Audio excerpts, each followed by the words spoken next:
السلام علیکم دوستوں، میرا نام ہے کیف علی اور آپ دیکھ رہے ہیں تعلیم کا گھر۔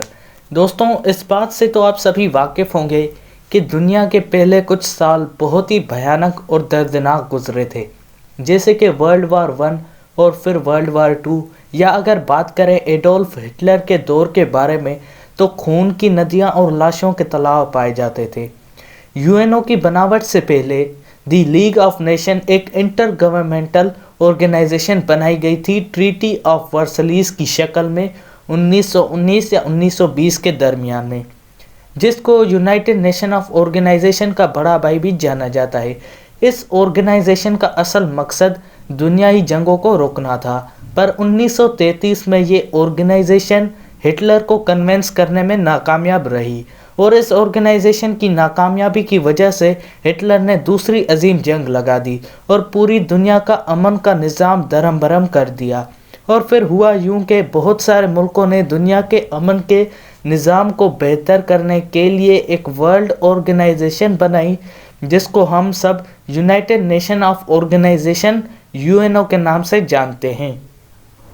یہ آرگنائزیشن بہت سے ملکوں کی محنت کا نتیجہ ہے، اور جس میں سب ملکوں نے یہ عزم لیا تھا کہ ہم سب دنیا میں امن، تعاون، سماجی، سیاسی، معاشی اور انسانی حقوق کو عزت دینے کا ایک دنیائی نظام قائم کریں گے، اور جس بات پہ دنیا کے بہت سے ملکوں نے اپنا راضینامہ دیا، اور آخر کار 24 اکتوبر 1945 کو ورلڈ آرگنائزیشن یعنی یو این او وجود میں آئی۔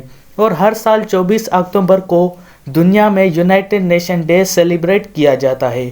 ویسے یونائٹڈ نیشن آف آرگنائزیشن کے ہیڈ کوارٹرز نیو یارک میں پائے جاتے ہیں۔ یو این او کی بناوٹ کے وقت یہ کچھ اہم باتیں کہی گئی تھیں کہ وی will maintain international peace and security, ہم پوری دنیا میں امن اور تحفظ قائم کریں گے، ہم ملکوں کے درمیان امن اور پیار کے تعلقات قائم کرنے اور برابر حقوق اور خود مختاری قائم کریں گے، ہم پورا تعاون کریں گے، دنیائی، معاشی، سماجی، ثقافتی اور انسانوں کے حقوق کو عزت دیں گے۔ اور دوستوں، مرکز ہوگا جو کہ ساری ریاستوں کو ایک ساتھ لے چلے گا۔ ویسے یونائٹڈ نیشنز کی 5 آفیشیل لینگویجز لی گئی تھی جب یونائٹڈ نیشن کی تعمیر ہو رہی تھی، تو جس میں چائنیز، انگلش، فرینچ، رشین اور اسپینش تھی، پر کچھ عرصے کے بعد 1973 میں عربک نے بھی حصہ لے لیا تھا۔ دوستوں، پاکستان نے یونائٹڈ نیشن 30 ستمبر 1947 میں جوائن کیا تھا، اور ایران پہلا ملک تھا جس نے پاکستان کو یونائٹڈ نیشن میں ریکگنائز کیا تھا، پر افغانستان نے پاکستان کی مخالفت کی تھی۔